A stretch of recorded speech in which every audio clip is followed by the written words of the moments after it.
So when palpating the shoulder, we're first of all going to palpate anteriorly, and we're going to go from the clavicle along its length. So just going to palpate clavicle and go along the clavicle bone to the sternoclavicular junction, and basically palpate around that junction. Just lateral and posterior to that you can find the first rib. Obviously with all these things we're looking for muscle spasm, tenderness, abnormal bumps, those sorts of things.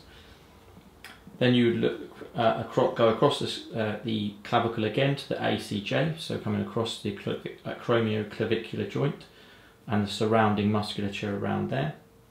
The coracoid process is 2.5 centimeters below the junction of the lateral third and medial 2/3 of the clavicle. Short head of biceps and coracobrachialis originate and pec minor inserts into the coracoid process, so good one to palpate.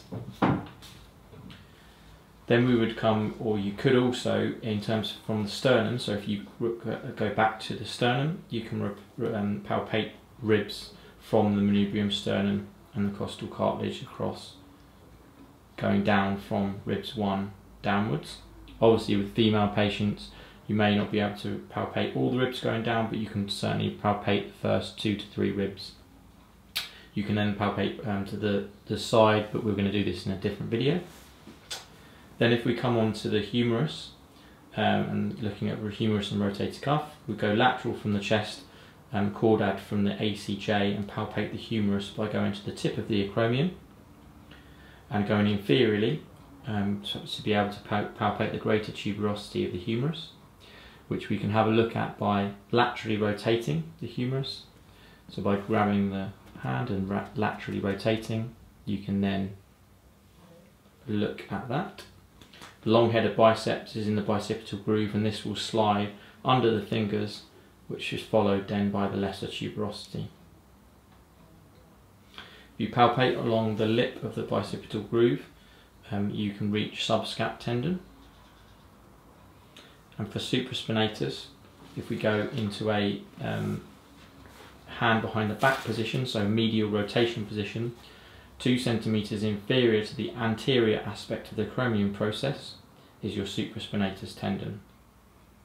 You can then palpate the head of the humerus in relation to the glenoid, so just palpating the actual humeral head. And then you can just palpate the glenoid as well and see where that humeral head sits, so holding onto the humeral head and palpating the glenoid, you can look at where that sits in relation to the glenohumeral joint. Then if you palpate along the glenoid, you can palpate then for pain of the glenohumeral joint. You can medially and laterally rotate the arm just to differentiate really between the glenoid and the humeral head, because you can feel the humeral head moving. Next thing we can palpate is the axilla. So if we abduct the shoulder to 20 degrees and just palpate into the axilla, you can palpate for anteriorly, you'd be palpating for the pec, which is anterior wall. Then you'd be going, the posterior wall would be your lat dorsi muscle, and medially would be the serratus. And you'd just be checking through the axilla as well, also for lymph nodes, so swelling of the lymph nodes. The brachial artery is also through here as well, so you may, in some patients, you may feel that brachial artery, in some patients you may not. Okay, so palpation posteriorly in terms of shoulder assessment, we're going to start just with a little bit of spinal stuff, so just coming onto the spinous processes of lower cervical vertebra and coming down and palpating, just general palpation through the spine, so cervical and thoracic. This can become a bit more specific with our pavins and things like that if we wanted to do that, but this is just a general palpation. And then we're going to come into the paraspinals, so just lateral to the spinous processes, paraspinal muscles, and we can also look at through the rhomboids as we come up and into also levator scapula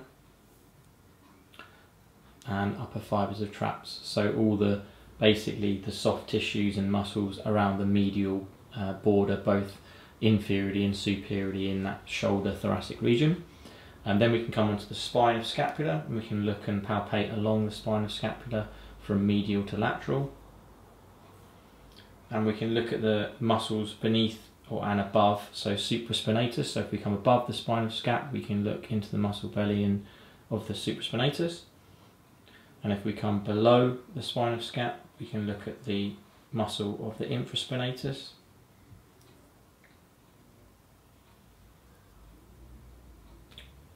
We can go into the teres minor, which we palpated just inferiorly to the acromion process and inferior to the infraspinatus tendon.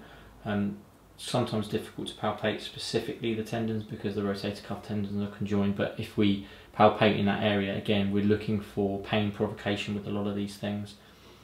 All of these tests, again, we're looking for spasm, we're looking for pain, we're looking for heat as we look through, and we're looking for deformity or any colour changes in that area.